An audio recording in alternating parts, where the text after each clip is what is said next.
সালাম দে তোর নতুন বস।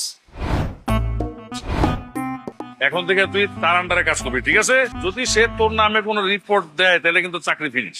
ম্যাডাম আজকে বেন্নি হলে আমি আপনার লগে যে বেয়াদবিটা করছি এর পিনে মোর 14 জেনারেশন এক ছোট আপনার অনুতপ্ত। মুই যদি এক ফির বলতে পারতাম যে আপনি মোর ভবিষ্যৎ বস হইবেন, তাহলে তো ওই যে বাড়িয়ে বাড়িয়ে টাক লাগানো দূরের কথা, আমি আপনাকে নিরাপত্তার চাদর দিয়ে ঢাকিয়ে রাখতাম।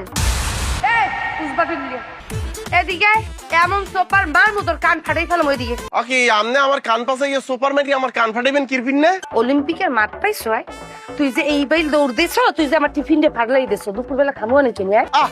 ইচ্ছা করিয়া হালাইছি টাক লাগ যে পড়িয়ে গেছে, দোষ কি মোর হেলহার? আমনের দোষ নাই, একটা টিফিন ক্যারিয়ার ধরিয়ে রাখতে পারেন না, পুষ্টি নতায় ভোগেন কি গুড়া মাছ খান না নাকি? এ বগদা একটু থাবর মাই দিয়ে কিন্তু দাঁত তো থালাই দেবো মানে মানুষের তুই বরিশিল্লে বাইয়ের লগে কথা বলতে আসো, হুশ করে দিয়ে কথা কইস।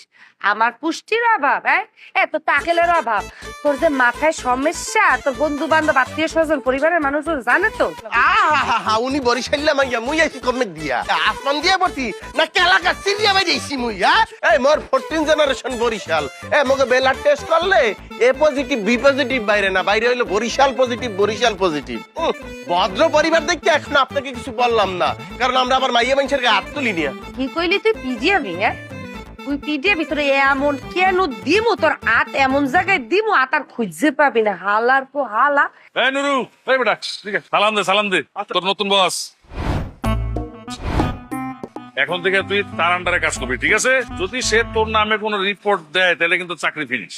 ম্যাডাম আজকে বেন্নি হলে আমি আপনার লগে যে বেয়াদবিটা করছি এর পিনে মোর 14 জেনারেশন এক ছোট আপনার অনুতপ্ত। মুই যদি এক ফির বলতে পারতাম যে আপনি মোর ভবিষ্যৎ বস হইবেন, তাহলে তো ওই যে বাড়িয়ে বাড়িয়ে টাক লাগানো দূরের কথা, আমি আপনাকে নিরাপত্তার চাদর দিয়ে ঢাকিয়ে রাখতাম। এখন আপনি যদি মোরে মাফটা করেন তাহলে তো আমার চাকরি করা হইবে না, আমার আত্মহতি দেওয়া লাগবে। এখন মুই কোনটা হরমু? আত্মহতি মনে হয় ছেড়ে হই হইছে, নিজের ভুল বুঝতে পারছো তো, হ্যাঁতেই হইবে। এখন মনোযোগ দিয়ে কাজ কর। জি আর ওই যে নিয়ে আইছে শাহালম, ওই সুপারভাইজারের সাথে অত মেশা লাগবে না, বদমাইশ। ওইটা আপনি টেনশন করবেন না, আমি আপনার কথার বাইরে একটা হুতাও লড়বো না, এটা আমি আপনাকে কথা দিতে আছি। আচ্ছা ম্যাডাম, ওই যে মোগো বাড়ি হইলে যে বরিশাল নতুল্লাবাদ বাস স্ট্যান্ড আছে না, ওই বাস স্ট্যান্ড দিয়ে বানারি পাড়াক আমি বাসে উঠিয়া দুর্গাসাগরের কোনায় নামলে মাধব পাশা হাই স্কুল আর মাধব পাশা গার্লস স্কুলের বুক সিটে স্যারসারাইয়া একটা রাস্তা গেছে দক্ষিণ দিকে, ওখানে যে ফুলতলা বীর পাশা শোলনা, এরপরে করাপুর। মোগো বাড়ি হলে যে উত্তর করাপুর, ওখানে যাইয়া মোকে নাম দিয়ে কুক দিলেই সবাই দেখাইয়ে দিবে। আপনার পৈতৃক নিবাসটা যেন বরিশালের কোথায় ম্যাডাম? মগইতেছে ওই যে লঞ্চ ঘাটে গুনে নাইমিয়া সরবাই দিয়ে ইউনিয়নে তালতলা ওই ব্রিজের গোড়ায় গিয়ে বললি